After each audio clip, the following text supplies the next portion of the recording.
شیر اور خرگوش۔ ایک گھنے جنگل میں ایک شیر رہا کرتا تھا۔ وہ تمام جنگل کا بادشاہ تھا، لیکن وہ بادشاہ جیسے پیش نہیں آتا تھا۔ ہر دن بے رحمی سے جنگل کے جانوروں کو کھا جایا کرتا تھا۔ شیر کے خوف سے جنگل کے جانور چھپ جایا کرتے تھے اور خود اپنی بھوک و پیاس کو مار کر سخت مشکلات سے دوچار ہونے لگے تھے۔ اس طرح کچھ دن بعد جنگل کے تمام جانور ایک مقام پر جمع ہوئے اور شیر کے شر سے محفوظ رہنے کے لیے سب مل کر رائے مشورہ کرنے لگے۔ سب نے اپنی اپنی بات رکھی اور آخر میں ایک گیدڑ نے کہا، میرا خیال ہے کہ ہم روز شیر کے ہاتھوں مرنے کے بجائے ہم خود ایک بار شیر کے پاس چلے جائیں۔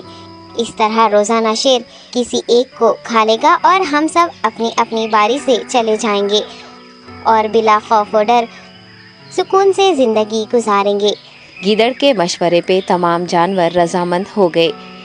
ایک بندر نے کہا، ٹھیک ہے، تمہاری بات بالکل درست ہے۔ موت کا خوف کرنے کے بجائے اپنی باری آنے تک ہم اطمینان و سکون کی زندگی گزار سکیں گے۔ جانوروں کی بات چیت مکمل ہونے کے بعد خود گیدڑ نے شیر کے پاس جا کر یہ ساری بات بتائی۔ گیدڑ کی باتیں سننے کے بعد شیر نے کہا، میں بادشاہ ہوں، اس لیے تم سب کی بات مان رہا ہوں، لیکن ایک بات غور سے سن لو۔ اگر کسی دن مجھے جانور ملنے میں تاخیر ہو جائے تو میں خاموش نہیں بیٹھوں گا اور دوبارہ تم سب پر حملہ کرنا شروع کروں گا۔ شیر نے بڑے غصے سے یہ سب کہا۔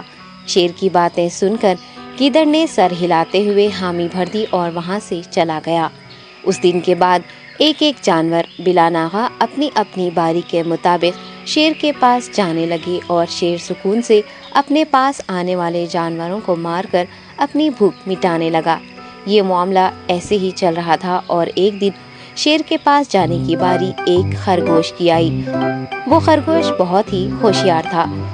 اسے شیر کے پاس جانا منظور نہیں تھا اور اس نے اپنے ساتھی جانوروں کو بے رحمی سے مارنے والے شیر کو سبق سکھانے کی ٹھان لی اور ایک اچھی تدبیر نکال کر آہستہ آہستہ شیر کی گفا کے پاس پہنچ گیا۔ تاخیر ہو جانے سے شیر کافی غصے میں تھا اور خرگوش کو دیکھ کر غصے سے کہنے لگا، میں نے تم سب کو پہلے ہی کہہ دیا تھا، دیر ہو جائے تو میں خاموش نہیں بیٹھوں گا۔ تم نے وعدہ خلافی کی ہے، اس لیے میں جنگل جا کر من چاہے جانور کا شکار کر کھا جاؤں گا۔ تب خرگوش نے شیر سے کہا، معاف کر دیجیے بادشاہ سلامت، غلطی ہو گئی اور اس کا ایک واجب سبب ہے۔ اطمینان رکھیے، میں بیان کرتا ہوں، آپ سنیے اور اس کے بعد آپ آرام سے مجھے مار کر کھا لیں۔ شیر نے پھر غصے سے کہا، وہ کیا بات ہے، جلدی بتاؤ۔ خرگوش نے کہا، بادشاہ سلامت، میں آپ کے پاس آ رہا تھا اور راستے میں مجھے ایک شیر مل گیا اور مجھے مارنے کے لیے آگے بڑھنے لگا۔ میں نے آپ کی بہادری کی بات اس شیر کے سامنے رکھی، لیکن وہ شیر آپ کے بارے میں بہت برا بھلا کہنے لگا۔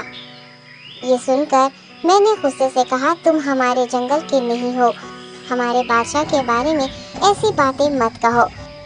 یہ سن کر وہ شیر مجھ پر حملہ کرنے کے لیے تیار ہو گیا۔ یہ دیکھ کر میں نے کہا، تم مجھے مارو گے تو ہمارے بادشاہ تمہیں ہرگز نہیں بخشیں گے۔ تب اس شیر نے کہا، تمہارا بادشاہ میرا کیا کر لے گا؟ میں نے کئی ہاتھیوں کو اپنے پنجے سے مار گرایا ہے۔ تمہارا بادشاہ ہو یا کوئی اور ہو، میرے ہاتھوں بچ نہیں سکتا اور میرے سامنے کوئی ٹک نہیں سکتا۔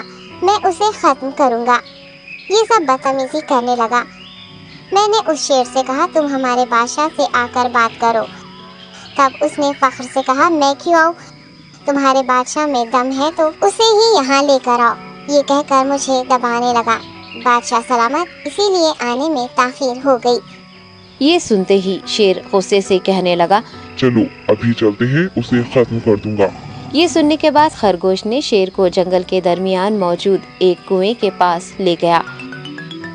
خرگوش نے کہا، بادشاہ اس کے اندر دیکھیے، وہ وہاں آپ کا بے صبری سے انتظار کر رہا ہے، آپ اسے اچھا سبق سکھائیے۔ شیر غصے سے فوراً کنویں میں جھانکنے لگا اور زور سے دہاڑنے لگا۔ تب دوسری جانب سے بھی دوسرا شیر دہاڑتا ہوا محسوس ہونے